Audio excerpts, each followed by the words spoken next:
పరిశుద్ధ గ్రంథం ఛానల్ వీక్షిస్తున్న ప్రతి ఒక్కరికి దేవుని పేరిట వందనాలు తెలియజేసుకుంటున్నాం. ప్రేమ, సంతోషము, సమాధానం సదా మీకు తోడేంటి నడిపించిన గాక. నిన్నటి దినాన్న 2వ దినవృత్తాంతంలో 33వ అధ్యాయం చదువుకున్నాం. ఈరోజు 2వ దినవృత్తాంతంలో 34వ అధ్యాయం చదువుకున్నాం. యోషీయా ఏలన ఆరంభించినప్పుడు 8 ఏండ్ల వాడే యెరూషలేములో 31 సంవత్సరములు ఏలెను. అతడు యెహోవా దృష్టికి నీతిని అనుసరించుచు కుడికైనను ఎడమకైనను తొలగకుండా తన పితరుడైన దావీదు చూపిన ప్రవర్తనకు సరిగా ప్రవర్తించెను. తన ఏలుబడి యందు 8వ సంవత్సరమున తానింకను బాలుడై ఉండగానే అతడు తన పితరుడైన దావీదు యొక్క దేవుని యొద్ద విచారించుటకు పూనుకొనిన వాడే 12వ ఏట ఉన్నత స్థలములను దేవతా స్తంభములను పడగొట్టి చెక్కిన విగ్రహములను పోత విగ్రహములను తీసివేసి యూదా దేశమును యెరూషలేమును పవిత్రము చేయనారంభించెను. అతడు చూచుచుండగా జనులు బయలు దేవతల బలిపీఠములను పడగొట్టి వాటిపైన ఉన్న సూర్య దేవతల విగ్రహములను అతని ఆజ్ఞ చొప్పున నరికివేసి దేవతా స్తంభములను చెక్కిన విగ్రహములను పోత విగ్రహములను తుత్తెనీయులుగా కొట్టి చూర్ణము చేసి వాటికి బలుల అర్పించు వారి సమాధుల మీద చల్లివేసిరి. బయలుదేవత యాజకులు శైల్యములను బలిపీఠముల మీద అతడు కాల్పించి యూదా దేశమును యెరూషలేమును పవిత్రపరిచెను. ఆ ప్రకారం అతడు మనష్షే, ఎఫ్రాయిము, సిమియోను దేశముల వారి పట్టణములలోను నఫ్తాలి మన్యమందును చుట్టుపట్ల ఉన్న పాడు స్థలములన్నిటిను బలిపీఠములను పడగొట్టెను. బలిపీఠములను దేవతా స్తంభములను పడగొట్టి చెక్కిన విగ్రహములను చూర్ణము చేసి ఇశ్రాయేలీయుల దేశమంతటనున్న సూర్యదేవత విగ్రహములన్నిటినీ నరికి వేసి అతడు యెరూషలేమునకు తిరిగి వచ్చెను. అతని ఏలుబడి యందు 18వ సంవత్సరమున దేశమును మందిరమును పవిత్రపరచుట అయిన తర్వాత అతడు అజల్య కుమారుడైన షాఫానును పట్నాధిపతి అయిన మాయసేయను రాజ్యపు దస్తావేజుల మీదనున్న యెహోజా కుమారుడగు యవాహును తన దేవుడైన యెహోవా మందిరమును బాగు చేయుటకే పంపెను. వారు ప్రధాన యాజకుడైన హిల్కీయా యొద్దకు వచ్చి ద్వారపాలకులైన లేవీలు మనష్షే, ఎఫ్రాయిమీయుల దేశముల యందు ఇశ్రాయేలు వారిలో శేషించి ఉన్న వారందరి యొద్ద నుండి యూదా బెన్యామీనులందరి యొద్ద నుండి కూర్చి దేవుని మందిరంలోనికి తీసుకుని వచ్చిన ద్రవ్యమును అతనికి అప్పగించిరి. వారు దానిని యెహోవా మందిరపు పని మీదనున్న పై విచారణకర్తలకు ఇయ్యగా దానిని బాగు చేయుటకు యూదా రాజులు పాడు చేసిన ఇండ్లకు దూలములను అమర్చుటకును చెక్కిన రాళ్లను జోడింపు పనిని మ్రానులను కొనుటకై యెహోవా మందిరమునందు పనిచేయ వారికి శిల్పకారులకును దానినిచ్చిరి. ఆ మనుషులు ఆ పనిని నమ్మకముగా చేసిరి.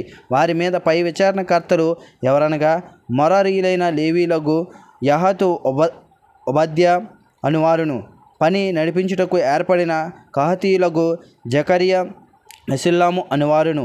లేవీలలో వాద్య ప్రవీణులైన వారు వారితో కూడా ఉండిరి. వారు బరువులను మోయు వారి మీదను ప్రతి విధమైన పని జరిగించు వారి మీదను ఆ లేవీలు పై విచారణకర్తలుగా నియమింపబడిరి.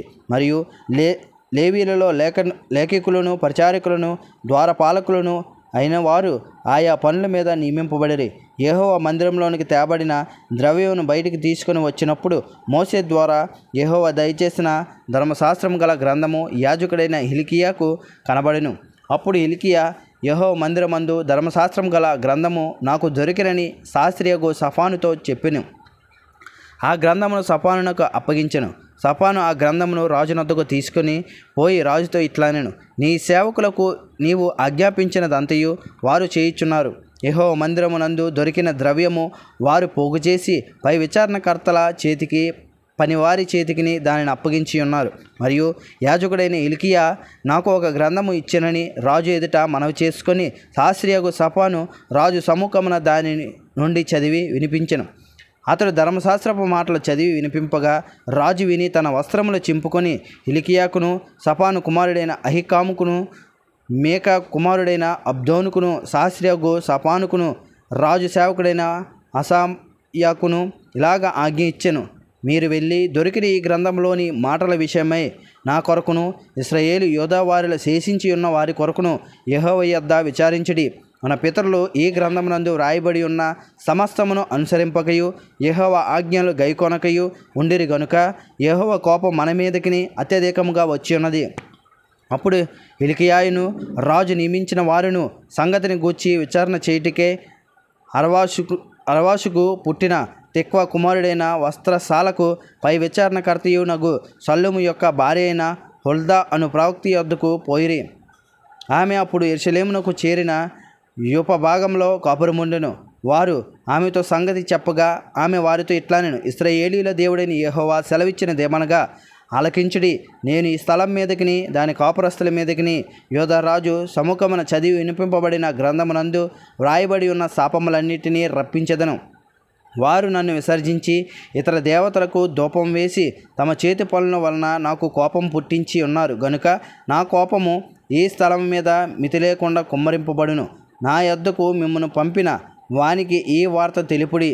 మరియు యెహోవా యొద్ద విచారించుడని మిమ్మను పంపిన యోధారాజుకు మీరు ఈ మాట తెలియజెప్పుడి.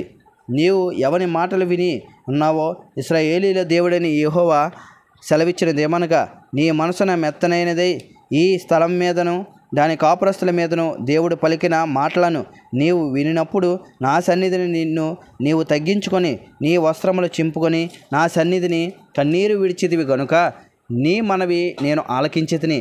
నేను నీ పితరుల యొద్ద నిన్ను చేర్చుదును. నెమ్మది గలవాడివే, నీవు నీ సమాధిలోనికి చేర్చబడదువు. ఈ స్థలం మీదకిని దాని కాపురస్తుల మీదకిని నేను రప్పించు అపాయము నీవు కనులారా చూడవు.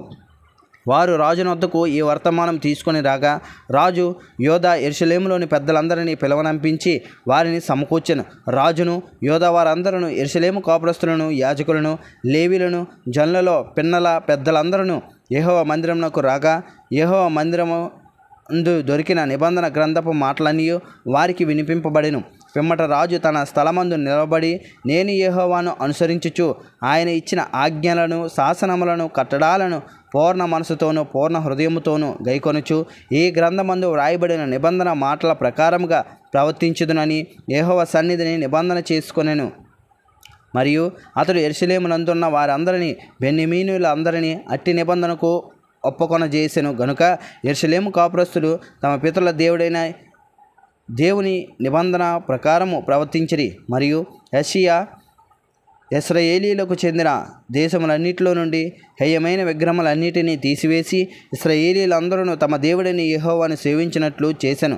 అతని దినములన్నీ వారు తమ పితరుల దేవుడైన యెహోవాను అనుసరించుట మానలేదు. ఇంతటితో 2వ దినవృత్తాంతంలో 34వ అధ్యాయం పూర్తయింది.